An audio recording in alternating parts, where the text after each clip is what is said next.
Next exercise के लिए बेटा हमें समझनी है ट्रिग्नोमेट्रिक इक्वेशन। ट्रिग्नोमेट्रिक इक्वेशंस क्या होती हैं?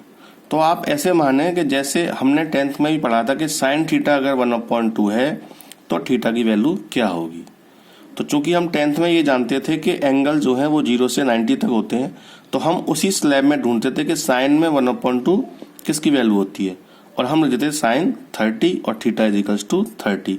लेकिन ये तभी तक पॉसिबल था जब तक हमारे पास एंगल की जो वैल्यू है वो केवल एक ही है, यानी हम जानते हैं कि 1/2 30 की ही वैल्यू होती थी। अब चूंकि हम 11th में आ चुके हैं और हम जान चुके हैं कि 1/2 एक एंगल की नहीं है, इतने सारे एंगल पॉसिबल हैं जिनकी वैल्यू 1/2 हो सकती है, क्योंकि चारों क्वाड्रेंट में 1/2 जब वो एंगल्स मूव करता जाएगा, राउंड्स लगाता जाएगा, आगे भी बढ़ता जाएगा, तो ऐसे एक नहीं वैसे इनफाइनाइट एंगल्स आएंगे जो इस इक्वेशन को सेटिस्फाई कर देंगे। तो अब हम कैसे निकालें कि अगर हमसे कहा जाए कि थीटा फाइंड करो, तो उसके लिए हमने दो तरह के सॉल्यूशंस बनाए हैं या दो तरह के सॉल्यूशंस हम पढ़ेंगे। पहला है आपका प्रिंसिपल सॉल्यूशन और दूसरा है जनरल सॉल्यूशन। अगर हम इस क्वाड्रेंट को ठीक से एनालिसिस करें तो हम ये देख पाते हैं कि किसी भी ट्रिग्नोमेट्रिक रेशियो की वैल्यू दो क्वाड्रेंट में पॉजिटिव होती है और दो क्वाड्रेंट में नेगेटिव होती है। फॉर एग्जाम्पल जैसे हम साइन की बात करें तो साइन जो है वो फर्स्ट क्वाड्रेंट में और सेकंड क्वाड्रेंट में पॉजिटिव होता है और बाकी दोनों क्वाड्रेंट्स में नेगेटिव होता है। अगर हम कॉस की बात करें तो कॉस फर्स्ट में और फोर्थ में पॉजिटिव होता है और बाकी दोनों क्वाड्रेंट्स में नेगेटिव। इसी तरह अगर आप देखेंगे तो हर ट्रिग्नोमेट्रिक रेशियो दो क्वाड्रेंट में पॉजिटिव है और दो में नेगेटिव है। तो इसके हिसाब से हमने एक स्लैब बनाया है कि थीटा की वैल्यू अगर 0 या 0 से बड़ी और 2π से छोटी अगर हम लें तो कोई भी ट्रिग्नोमेट्रिक रेशियो जो आएगा उसके लिए ऐसी दो वैल्यू पॉसिबल हैं जो उसको सेटिस्फाई करेंगी। क्यों? अगर वो प्लस का होगा तो भी दो वैल्यू आएंगी क्योंकि दो क्वाड्रेंट में पॉजिटिव है, और अगर वो वैल्यू माइनस की होगी तो भी दो क्वाड्रेंट में आएगी तो वो नेगेटिव होगी। यानी कि ट्रिग्नोमेट्रिक इक्वेशन कोई सी भी हो, अगर हम 0 और 2π के बीच में अगर एंगल निकालें या 0 भी निकालें तो वो एंगल जो है वो दो आएंगे, यानी दो सॉल्यूशन हमारे पास ऐसे होंगे जो उसको सेटिस्फाई करेंगे। उसे हम कहते हैं प्रिंसिपल सॉल्यूशन, अगर हम थीटा की वैल्यू 0 और 2π के बीच में ले रहे हैं। जैसे कि आप देखिए जरा एक एग्जांपल से मैं आपको समझाता हूं।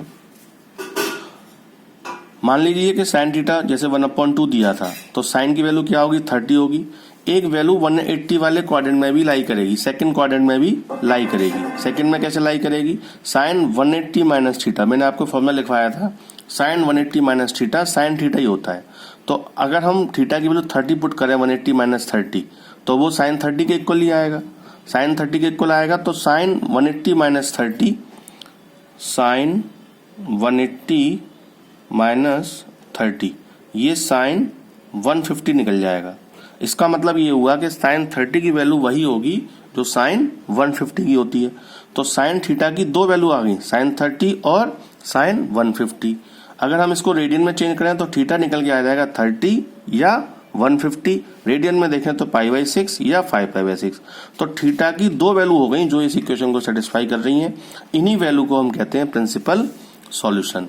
These values of theta is called principal solution. तो अगर वो आपसे इक्वेशन देखे ऐसी छोटी सी और अगर आपसे पूछेगा कि प्रिंसिपल सॉल्यूशन बताइए तो आपको थीटा की वो दो वैल्यू निकालनी है जो उसको सेटिस्फाई कर रही हैं 0 और 2π के बीच में। अब आती है बात जनरल सॉल्यूशन। जनरल सॉल्यूशन क्या होता है?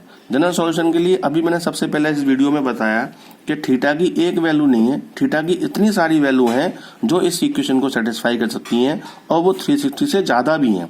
360 से ज्यादा भी होती जाएंगी, एक राउंड कंप्लीट कर लेंगी, दो कर लेंगी, तीन कर लेंगी, चार कर लेंगी, पांच कर लेंगी, यानी राउंड्स बनते जाएंगे और एंगल लगातार बढ़ते जाएंगे।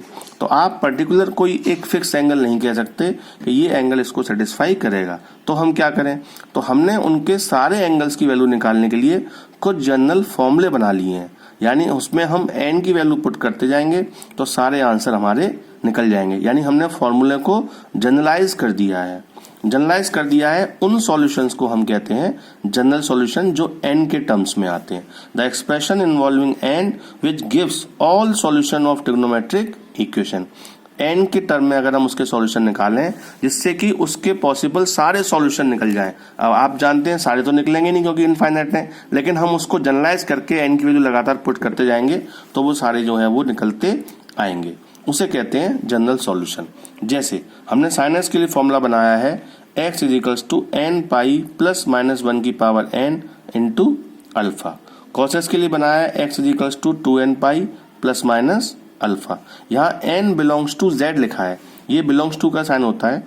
इसका मतलब ये है कि n की जो वैल्यू आएगी वो इंटीजर्स होगी, यानी वो n की वैल्यू पॉजिटिव भी बन सकती है और नेगेटिव भी बन सकती है अकॉर्डिंग टू अल्फा। ठीक है, cos x equals to x equals to 2n pi plus minus alpha. Alpha क्या है मैं अभी बताऊंगा आपको। और इसी में cos में अगर cos x 0 है तो हम डायरेक्ट लगाएंगे 2n प्लस 1 पाई बाई 2। यहाँ पे भी n बिलोंग्स टू z। अब यहाँ पे अल्फा को थोड़ा समझ लें कि यहाँ अल्फा क्या है। अगर हम x निकाल रहे हैं तो हमें अल्फा जो हमने प्रिंसिपल सॉल्यूशन में वैल्यू निकाली थी, दो वैल्यू, उसमें जो लीस्ट वैल्यू है वो यहाँ पे एज ए अल्फा बिहेव करेगी। आपने जो भी निकाली है, यानी हमें सबसे पहले उसका सॉल्यूशन निकालने के लिए उसकी प्रिंसिपल सॉल्यूशन निकालना पड़ेगा। जो आपने इक्वेशन से निकाली है उस प्रिंसिपल सॉल्यूशन में जो आपकी सबसे लीस्ट वैल्यू है वो यहाँ पे एज ए अल्फा बिहेव करेगी। तो अल्फा की वैल्यू प्रिंसिपल सॉल्यूशन से निकालेंगे। अगर 10x के लिए है तो x equals to n pi plus alpha. यहाँ n यूज हुआ है एज ए इंटीजर, यानी n बिलोंग्स टू z। ठीक है, ऐसे आपको करना है। एक एग्जांपल आप देखें, जैसे एक एग्जांपल है cos 4x equals to cos 2x। तो हमें ये इक्वेशन दी हुई है, ट्रिग्नोमेट्रिक इक्वेशन। बहुत सारे बच्चे ऐसे करेंगे, cos से cos काट देंगे, x से x काट देंगे, 4 इजिकल्स टू 2। ये बेटा कोई वेरिएबल नहीं है, ये ट्रिग्नोमेट्रिक इक्वेशन है, इसमें ऐसे चीजें कैंसिल नहीं होती हैं। तो क्या करेंगे, इस cos 2x को इधर ले आएंगे, cos 4x minus cos 2x equals to 0। ये 5th वाला क्वेश्चन है आपका एक्सरसाइज का। अब cos x minus cos y का फॉर्मूला लगाएंगे, minus 2 sine x plus y upon 2 sine x minus y upon 2 equals to 0। तो माइनस 2 साइन, ये हो जाएगा 4x 2x 3x, और ये हो जाएगा sine x equals to 0। Minus 2 0 में चला जाएगा तो साइन 3x साइन x। अब दो टर्म इनटू में है, दो टर्म इनटू में है और 0 है, तो जाहिर सी बात है कि उनमें से कोई एक टर्म 0 होगी। तो पहले हम मान के चल रहे हैं कि if sign 3x equals to 0, अगर साइन 3x 0 होगा तो 0 साइन में किसकी वैल्यू होती है, साइन 0 की होती है। तो 3x की वैल्यू 0 आ गई, 3x 0 नहीं लिखेंगे, जनरलाइज करेंगे, जनरल सॉल्यूशन निकालेंगे, जनरल सॉल्यूशन। तो 3x equals to, general solution क्या बताया था साइन के लिए मैंने, n पाई प्लस माइनस 1 की पावर n इंटू अल्फा। अब यहाँ पर अल्फा क्या होगा, यहाँ अल्फा 0 होगा। तो 3x equals to n pi minus 1 की पावर n इंटू अल्फा की वैल्यू 0, और 0 करते ही ये पूरी टर्म 0 हो जाएगी। तो 3x equals to n pi, x निकालेंगे n pi upon 3, n belongs to z। ऐसे ही अगर हम दूसरी टर्म लें, दूसरी टर्म क्या थी, साइन x। तो साइन x इजिकल्स टू 0, तो साइन 0 की वैल्यू होगी। तो x equals to n pi plus minus 1 की पावर n इंटू अल्फा। यहाँ अल्फा क्या होगा, यहाँ भी 0 होगा, तो ये 0, तो ये पूरी टर्म भी 0 हो गई। तो यहाँ x equals to n pi, n belongs to z। ये सॉल्यूशन आपका हो जाएगा। ठीक है, बहुत सारे बच्चे कंफ्यूज होंगे कि जनरल सॉल्यूशन हमने केवल साइन, कॉस और टेन के लिए ही क्यों निकाला है, बाकी जो ट्रिग्नोमेट्रिक रेशियो हैं उनके लिए क्यों नहीं निकाला। तो उनके लिए आप ये समझ लें कि जो ट्रिग्नोमेट्रिक रेशियो, जैसे मान लो सेक की बात करें तो सेक कैसे बनता है, कॉस से। तो सेक में वही फॉर्मूला काम करेगा जो आपका कॉस में काम करता है, यानी हम सेक को चेंज कर लेंगे कॉस के हिसाब से। दूसरी बात, अगर हमें टेन का निकालना, उसका कॉट का निकालना है तो हम टेन वाला फॉर्मूला यूज करेंगे, और कोसेक का निकालना है तो साइन वाला करेंगे। यानी इन्हीं तीन फॉर्मूलों से सारे इक्वेशन सॉल्व हो जाएंगे।